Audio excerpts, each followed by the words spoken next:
from The Curse of Bridge Hollow, which premieres on Netflix this Friday. Congratulations on the film. It's your first ever big family movie. For anyone who doesn't know, tell us what the film's about. The movie's about a family that moves from New York to Massachusetts, and all the Halloween decorations start coming to life because they unleash the spirit of Stingy Jack. And so the father and daughter have to band together to save the town and save the world. It's a really sweet movie, really funny. It's my first horror comedy where there's no, like, body parts and, you know, like, fluids and, you know... Filth? No filth? No filth. Dirty? No filth. It's the first one that I actually could take my kids to. Too bad they're 21 and 22 now. Right, yes.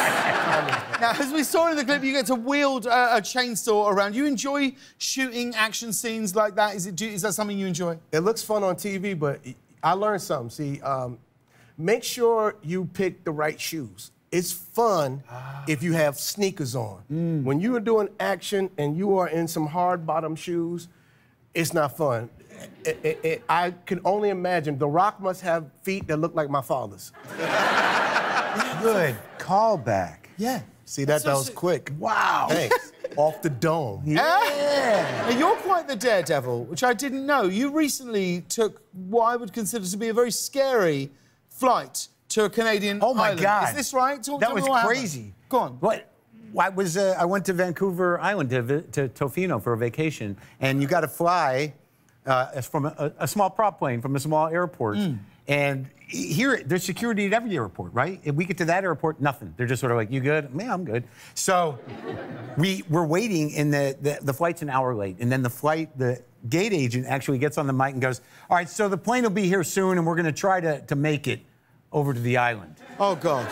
She said that out loud. We're gonna try to make it. And I'm like, did she just say we're gonna try to make it? And so we're waiting, and the plane comes, it unloads, and we get on this plane, and then we're on the plane, and the pilot's like, doesn't look great. But we're gonna try to get through the fog, because apparently it's very foggy at this time of year. I didn't know that.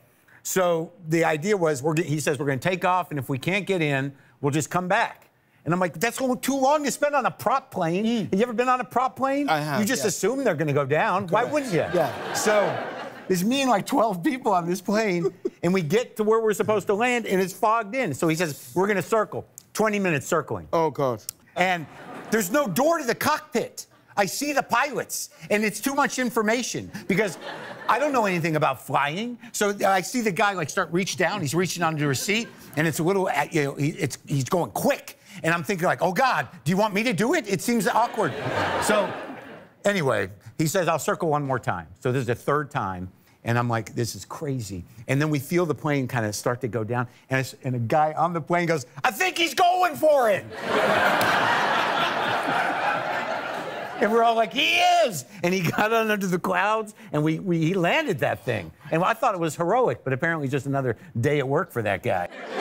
Now, Marlon, I want to talk to you about this picture, which is a very famous picture. It's been doing the rounds, OK? It's a very famous picture of Biggie and Tupac just here. And look, who is here just on the corner of this photo but you? It's me. Talk to me about this night. What was it like? I had just did Above the Rim with Tupac, and Tupac did a movie Juice with my best friend Omar Epps. And so Pac was out performing at Glam Slam, which was Prince's old club downtown. And Biggie was performing that night. And so that night I met Biggie and Pac, and they shared the stage, and it was like really cool and hanging out and smoking weed together. It was a great night. And then a couple of years after that, they started beefing. So I seen Biggie like at the Vibe show, a Vibe magazine party, and he was like, yo, I'm proud of you guys, you know, your family, I like what y'all doing, you know, y'all legend. And he gave us dap or whatever, and he said, keep doing what you're doing, kid. And then 10 minutes later, I heard, bop, bop, bop, stop. Biggie gets shot. No. Here's the crazy thing. I see Tupac in Vegas at the Luxor, and it's the night it happened to him. I saw him 20 minutes before, went and gave him a hug, said, I love you, brother, good seeing you. Me, him, and Omar, me and Omar got in a cab. Pac had all those people around him. He got in this BMW, and he was looking at us like, I wish I could get in that cab with y'all. But he got in that BMW, bop, bop, bop. 20 minutes later, he was shot. So 20 minutes after this interview... It doesn't apply to white guys. You're good.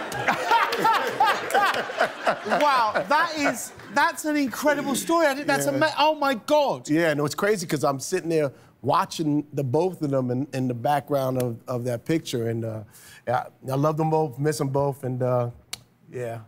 Wow, what an incredible thing. Yeah. That is amazing. Reggie, do you have a question for our guest this evening? Yes, tonight's question is... I will be playing at the MGM National Harbor Theater October 15th, if that's what you're trying to ask me. That's so crazy. I was going to ask that. Okay. I switched it, but that's absolutely...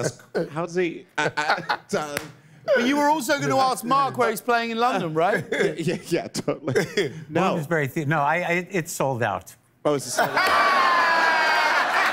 It's absolutely correct. Please thank our wonderful guest, Marlon Wayans. Marc Maron. We'll be right back with Amos Lee, everyone.